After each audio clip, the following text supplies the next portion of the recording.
Bienvenida y bienvenido. Hoy nos metemos de lleno en un tema que, de una forma u otra, nos ha marcado a casi todos. ¿Cómo se aprende un idioma? Sí, es un tema universal. Los materiales que tenemos delante nos proponen un viaje a los orígenes, a dos formas de enseñar que son como la noche y el día: el método tradicional y el método directo. Exacto. La idea es rastrear un poco el ADN de las clases de idiomas de hoy y descubrir qué ideas, algunas con cientos de años, pues siguen vivas y coleando en las aulas. Y para empezar este viaje, las fuentes nos proponen poner un poco de orden, porque en este mundo se usan muchos términos que parecen sinónimos, pero no lo son. A ver, Hay una jerarquía muy clara. En lo más alto, lo más abstracto, tenemos la teoría, una gran idea sobre qué es una lengua o, sobre todo, cómo funciona el cerebro cuando aprende. espera. Entonces, método y enfoque no son lo mismo. Yo creo que la mayoría de nosotros los usamos indistintamente. Sí, es una confusión muy común. Si alguien dice mi método es la inmersión, está usando mal la palabra. Técnicamente, sí, un poco. La teoría es la gran idea, como te decía. El enfoque es el siguiente paso.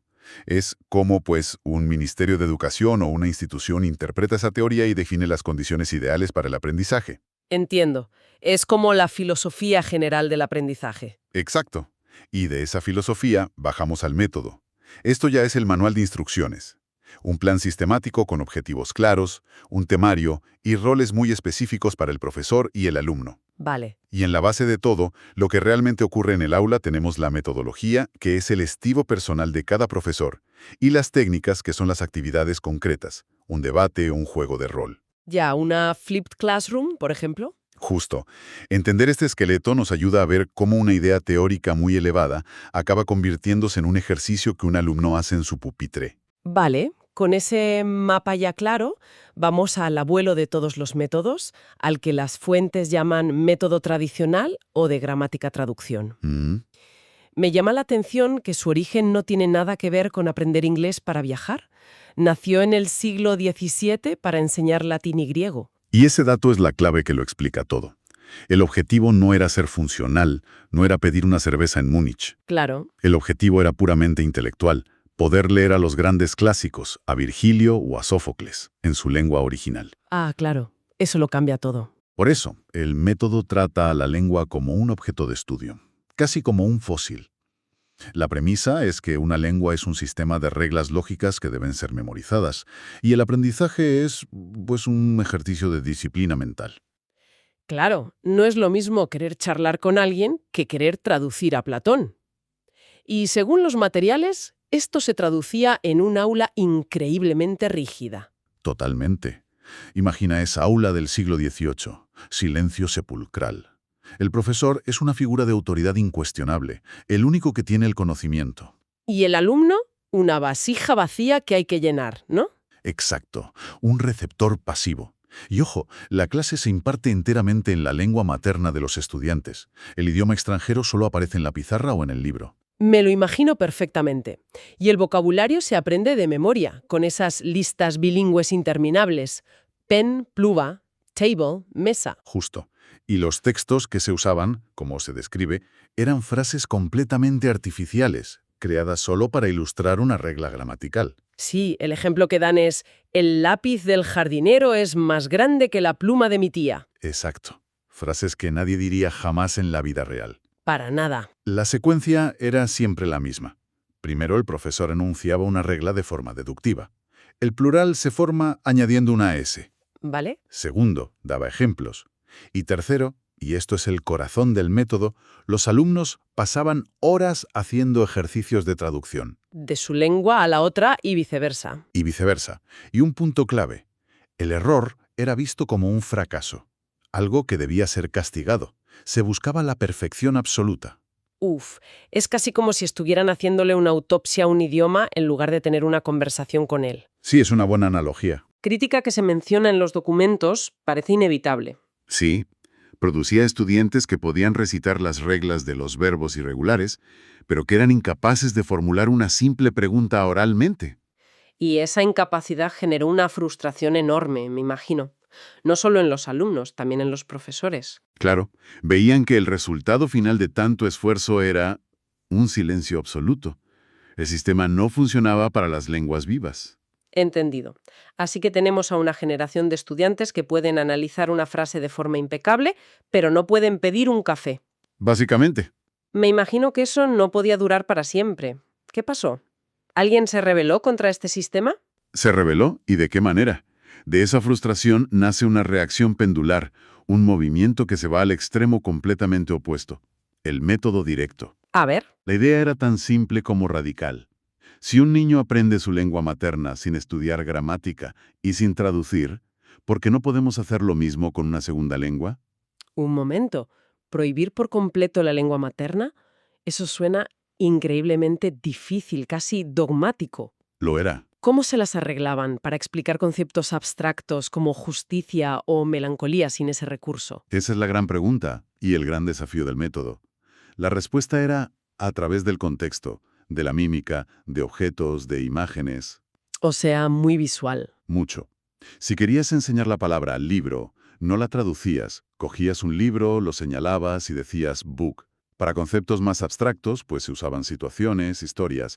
Era un dogma, sí, pero un dogma que obligaba a pensar constantemente en la lengua meta. Por eso se le llamó también método natural. Exactamente. El foco cambia por completo. Se pasa de la palabra escrita y el análisis a la lengua hablada y la pronunciación. Y aquí las fuentes destacan una figura clave, Maximilian Berlitz.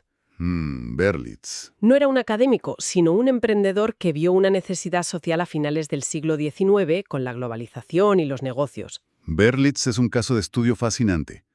Entendió que la gente de negocios, los diplomáticos, los viajeros, necesitaban hablar, no analizar. Y convirtió la idea en un imperio comercial. Totalmente.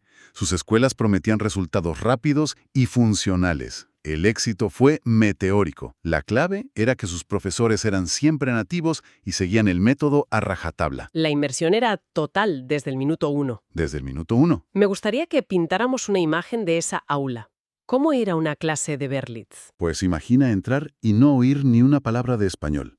El profesor, probablemente un joven inglés o francés, no dice silla, sino que coge una silla, se sienta y dice I sit on the chair. Y luego te la señala a ti esperando que respondas. Exacto.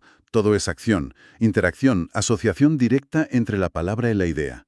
El alumno ya no es un receptor pasivo, ahora está obligado a participar, a hablar, ¿A cometer errores? a cometer errores, que el profesor corrige al instante para que no se fijen.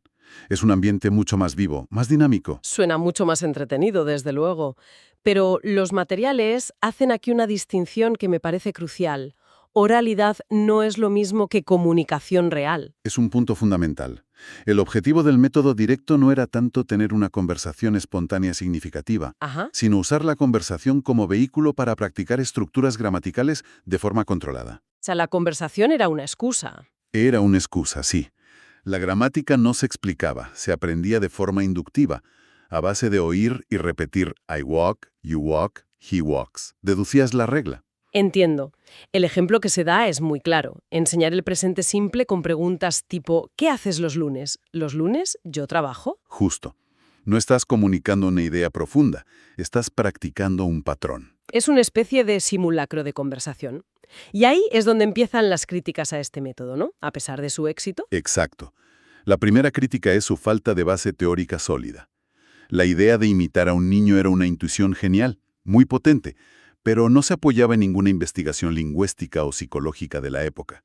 Era más un acto de fe que de ciencia. Correcto. Pero, ¿es eso necesariamente malo? Si el método funcionaba y los estudiantes empezaban a hablar, ¿importa tanto si la ciencia detrás no estaba completamente desarrollada? Es un debate muy interesante. Los pragmáticos dirían que no, que si funciona, funciona. Claro. Pero los críticos argumentaban que esa falta de base teórica llevaba a problemas prácticos. Por ejemplo, la prohibición total de la lengua materna. Que a veces era poco eficiente. Muy poco eficiente. A veces, una simple traducción de 2 segundos podía aclarar un concepto y ahorrar 10 minutos de mímica y frustración. ¿Ya?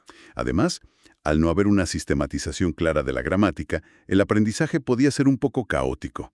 Se aprendía mucho vocabulario de temas cotidianos, pero costaba construir un conocimiento estructural sólido. Entonces, la gran revelación aquí no es que un método ganó, sino que la guerra de los métodos en sí misma era una idea equivocada. Has dado en el clavo.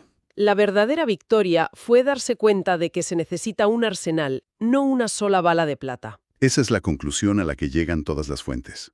Hoy en día nadie defiende un método puro. Hablamos de un enfoque ecléctico. Todo vale si le vale a mis alumnos. Esa es la frase que lo resume. Se trata de abandonar los dogmas y construir una caja de herramientas lo más grande posible. Vale, vamos a abrir esa caja de herramientas. Del método tradicional, que a primera vista parece una reliquia de museo, ¿qué podemos rescatar hoy? Pues te sorprendería. Piensa en el énfasis en la estructura gramatical.